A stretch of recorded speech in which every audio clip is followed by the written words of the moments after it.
High বন্ধুরা, আমি মিলন আনসারি আবারও আপনাদের সামনে আজকে একটা ক্যারি পাতা নিয়ে হাজির হলাম।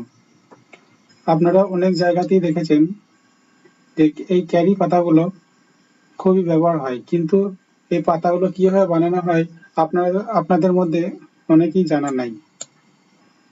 তার জন্য আজকে আমি এই পাতাটা আপনাদের সামনে তুলে ধরলাম। প্রথমে ইঞ্চিতে আমি নিয়ে নিচ্ছি।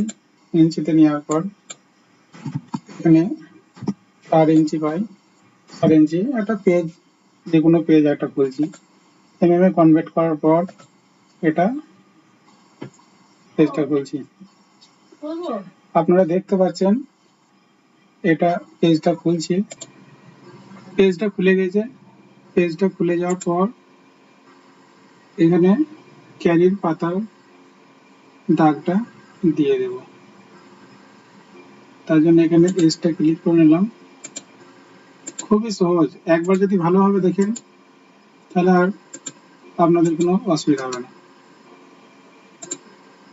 এই পাতাগুলো অনেক জায়গাতেই ব্যবহার হয়, শুধু একবার ভালো করে দেখে নিন। আশা করি আর পাতার জন্য আপনাকে চিন্তা করতে হবে না। এই পাতাগুলো ডিজাইনের মধ্যে কাটকুট করতে গেলে অনেক জায়গাতেই প্রয়োজন পড়ে। এই দাগগুলো ঠিক করে নেবেন। দাগগুলো করে নেওয়ার পর আর একটা দাগ নেবেন।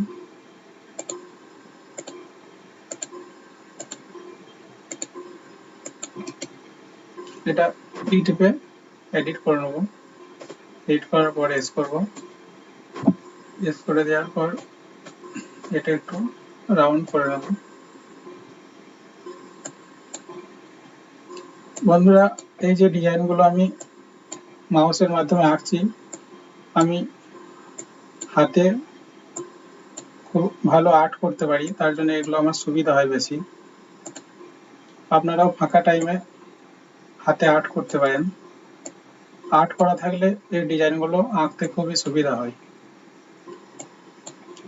আর আমি আপনাদের সামনে যেসব ভিডিওগুলো নিয়ে আসি, সেই ভিডিওগুলো খুব অল্প সময়ের মধ্যে ভালো করে বোঝানোর চেষ্টা করি। ঠিক আছে, এটা হয়ে গেছে। এরপর একটা ঘর টানবো। ঘর টেনে আর একটা ঘর টানবো। এবার এই যে পাতাটা তৈরি করব, সেই পাতার মাপটা এখানে আমি দিয়ে নেব। এই পাতার মাপটা আমি এখানে দিয়ে নেব। পাতাটা কেমন হবে আপনারা স্ক্রিনের সামনে দেখতে পেয়েছেন। পাতাটা দেখতে খুব ভালো লাগে এবং বেশি ডিজাইনে এই পাতাগুলো ব্যবহার করা যায়। এটা যে টিপে জয়েন করব। জয়েন করার পর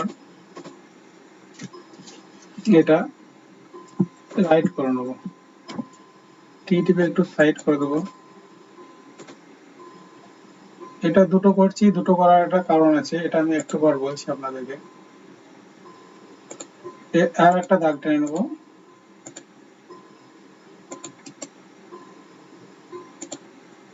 আর একটা দাগ টেনে নেওয়ার পর এটা এডিট করলাম। এডিট করে এটা এভাবে রাখলাম।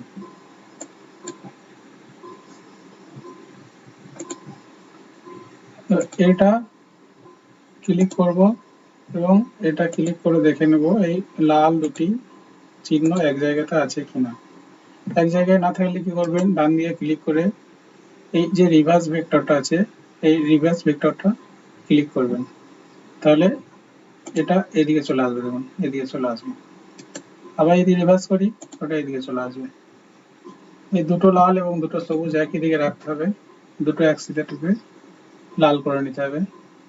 তারপরে এই যে 2D সুইপ, এই 2D সুইপের মধ্যেই আপনার বেশি ডিজাইনগুলো তৈরি হয়। প্রায় 90% ডিজাইন এই 2D সুইপ থেকে হয়। 2D সুইপে ক্লিক করলাম। ক্লিক করার পর এই যে এটা দেখতে পাচ্ছেন, এটা ক্লিক করলাম। ক্লিক করে মাউসটা ছেড়ে দেবেন।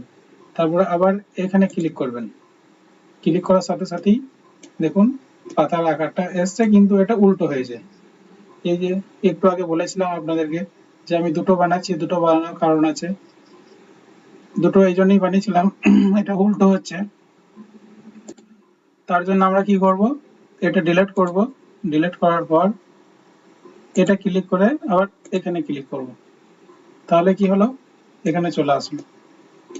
এখানে এবার প্রথমে মাপটা ঠিক করে নিতে হবে, আমাকে এটা বন্ধ করতে হবে। এটা বন্ধ করার কারণ হচ্ছে দেখুন দু মাথাতেই নেমে আছে, দু মাথাতেই নেমে আছে, তার জন্য এটা বন্ধ করে দেবো।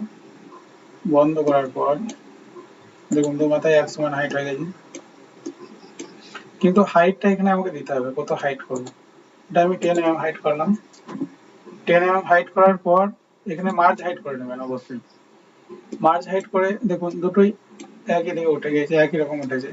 এবার আমি কি করব, আমার ডিজাইনের সময় দরকার পড়ে কি একদিকে তুলতে হয় এবং একদিকে নামাতে হয়, তার জন্য আমি এটা ইউজ করব, এই সেট জেড মোড প্রোফাইলটা ইউজ করব। এখানে যে ক্লিক করলাম এখানে, তারপরে আবার এখানে এসে ক্লিক করব।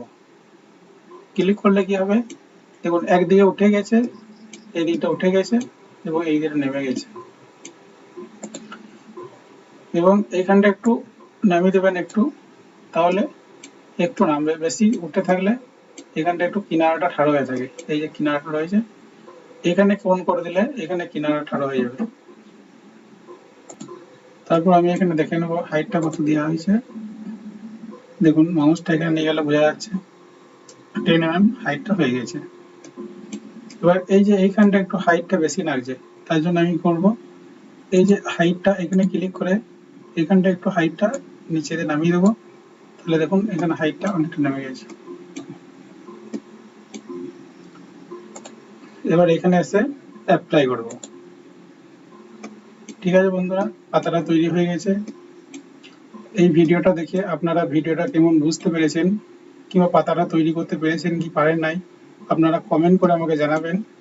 আর লাইক এবং সাবস্ক্রাইব করে দেবেন, যাতে পরবর্তী ভিডিও বানাতে আমি একটু উৎসাহিত হই। আর আপনাদের যদি কোনো ধরনের অসুবিধা হয় কিংবা প্রবলেমের মধ্যে পড়েন, তাহলে ডিসক্রিপশনে দেওয়া নম্বরে আপনারা কল করে আমাকে আমাকে জানতে পারেন। তার জন্য কোনো ফিক্স লাগবে না, কোনো টাকা লাগবে না। ওকে বন্ধুরা, বাই বাই, দোয়া করবেন, ভালো থাকবেন।